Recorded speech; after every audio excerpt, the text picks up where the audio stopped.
thinks, oh, take the top off, you got an advantage. Oh, put a big rear spoiler on the car, you got an advantage. Oh, put the 3 soft tires on the other corners, you got an advantage. What car won the race? A car with an 8-inch spoiler and a roof. Yes, he had the soft tires on the 3 corners, but an 8-inch spoiler and a roof on that car, and he won that race, and he won it. Yeah. I mean, he won it. Trent Elliott was fast. Did taking the roof off for anybody was an advantage? You know, the thing was the big rear spoiler an advantage? I'll tell you right now, Rob May will tell you he wished he didn't have that big rear spoiler on the car. Told me that in victory lane. And he finished second. And he almost caught him a couple times, too. Almost caught him a couple times, but and there you go. You don't know what's going to happen. Anything can happen at any time, whether it's a caution, whether it's a flat tire, whether it could be anything. It could be a 15-car pileup and you're number 16. That's true. You can't win if you don't show up. And you can't complain about anything if you don't show up. If you want your track to be open next season and the following season, whether you're going to win or not, you need to show up. You need to show up. If you want that class at your track next year, you better show up. I wasn't the best racer back in my day.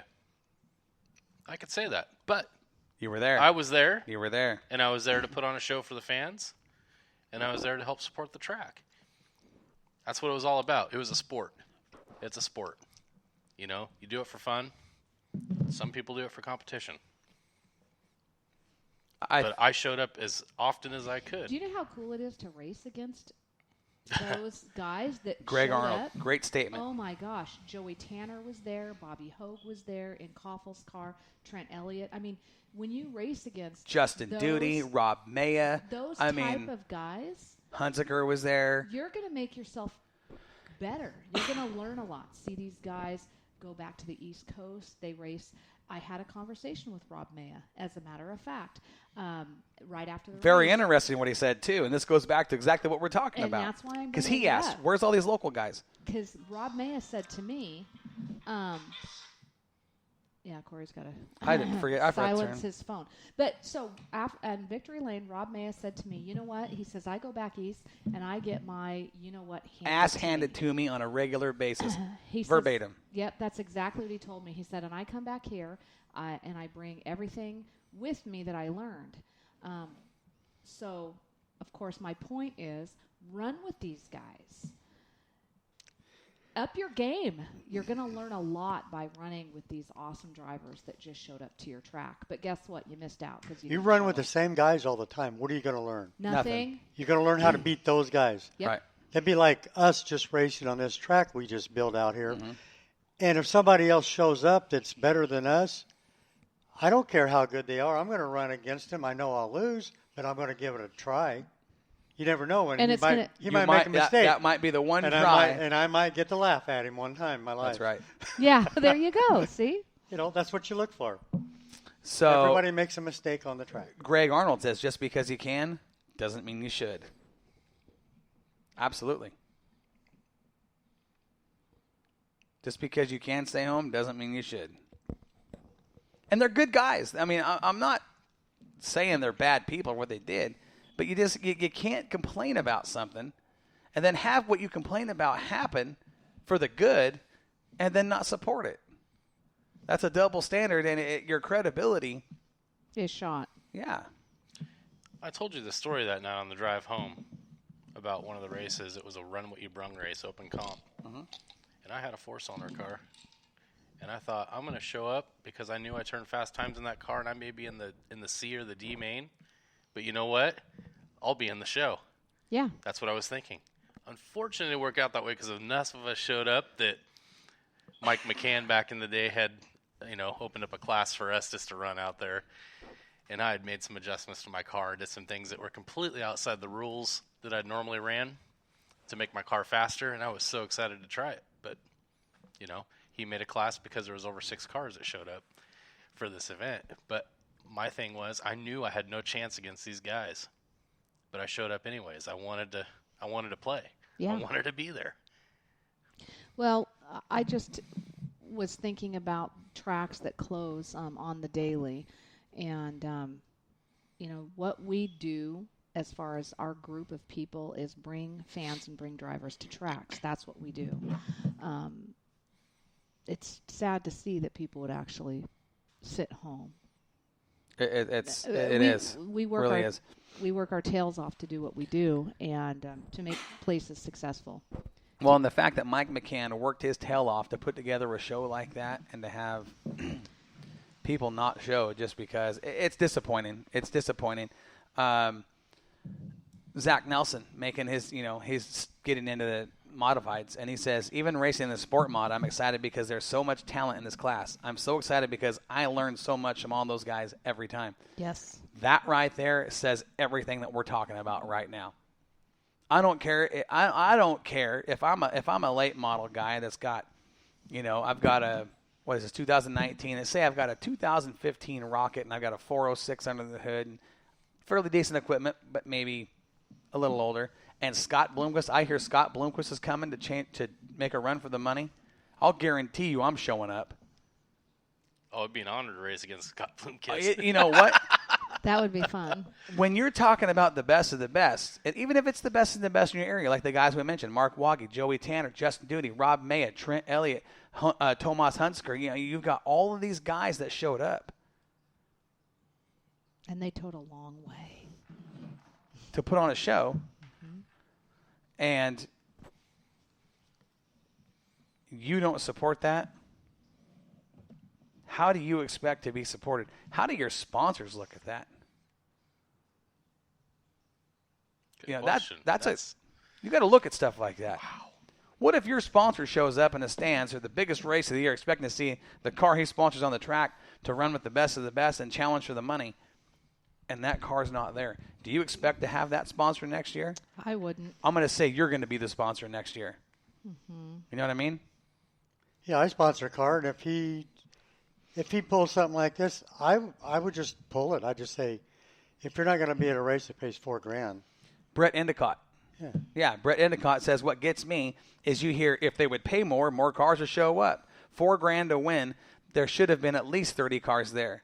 We had an A and B main at Coos Bay for the Iron Giant race. That's for $1,000. Mm-hmm.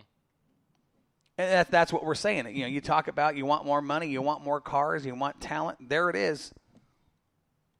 And a bunch of guys didn't show up. If you can bring and pull off a big show like that, why couldn't that happen every weekend? Why couldn't it be 4,000 win every weekend? Well, this is a promotion for a track, for a series that could take place every single Saturday. What Mike McCann is doing at that racetrack, okay, let's look at that track. We've talked about this on the show all year long, what he's doing at that place. You look at the last 10 years of that track. Number one, it was under horrible management. It wasn't ran right at all. You had guys fighting over management and concessions and beer and who gets this and who gets that. It was almost like a bad mafia family trying to run this thing. And they end up losing everything. Thank God Mike McCann stepped in with all his knowledge, almost 30 years 30 plus years of promoting and running racetracks to turn this thing around. And I'll tell you right now, in year 4, take a look at those grandstands. You take a look at the car counts he's getting. Oh, boy. They're better right now than they have been in the last 10 years. And that's not my words. Those are what we're hearing from employees. Those are what we're hearing from fans and drivers. Mm-hmm. Okay, so I'll tell you right now, whatever Mike McCann is doing, he's doing a damn good job of it. Can't say anything otherwise. And then to put on a big show like that and people don't support it,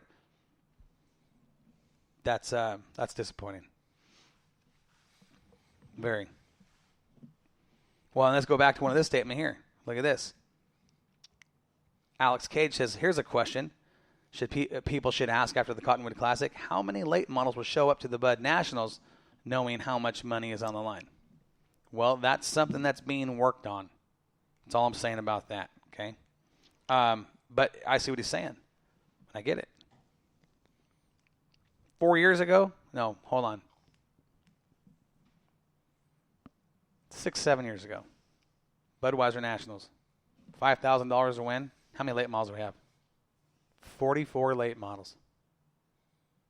4,000 to win at Cottonwood Classic. 26. Should have been over 30. Should have been 35 plus. That all you did was increase the chances of the guys you don't want winning the money to win the money. Yep. That's all you did. You took your name out of the hat and gave that money to somebody else. Let's talk about how they ran that race. With the scramble and the mains and the transfers and everything else. Anybody had a shot. Yeah. To make it to the big show. Mm-hmm. Okay. I either disagree or I agree. Joey Tanner says track is so flat, needs more bank to be more racy other than one lane. Joey, here we go. That track was not one lane. That track has got cliffs, not banks, and it was hooked up and hammered down. That did not work to his favor. Did not work to Joey Tanner's. We know how good Joey Tanner is. I don't have to say that he had 11 wins coming in. We know how good that 111 car is. We know how much talent is in that seat. You're talking about one of the top drivers in the western region of the United States. Not the Pacific Northwest, not the West Coast, the western region. I'm talking about the 11 western states. This cat right here can drive. Everybody knows that.